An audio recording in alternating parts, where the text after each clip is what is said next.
আমরা মুসলমান, ইমানের মর্যাদা বুঝি না। ইমান যে কত গুরুত্বপূর্ণ সেটা আমরা বুঝি না, কারণ আমরা উত্তরাধিকারী সূত্রে ইমান পেয়েছি। এই বাচ্চারা, তোমরা বারবার কথা বলো কেন? কেউ কথা বলবে না। ইমান যে কত বড় গুরুত্বপূর্ণ সেটা আমরা বুঝি না, কারণ আমরা ইমান পেয়েছি উত্তরাধিকারী সূত্রে। বাবা মুসলমান, দাদা মুসলমান, দেখে দেখে আমরাও মুসলমান। ঠিক কিনা বলেন?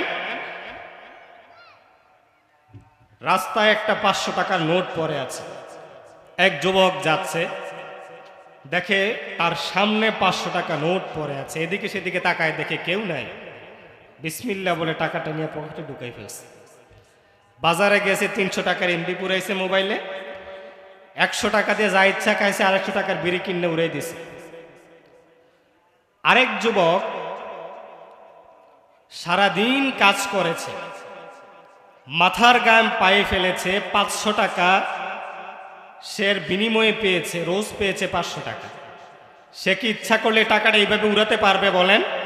টাকাটার প্রতি একটা দরদ থাকবে, কারণ সে কষ্ট করে সে টাকাটা উপার্জন করেছে।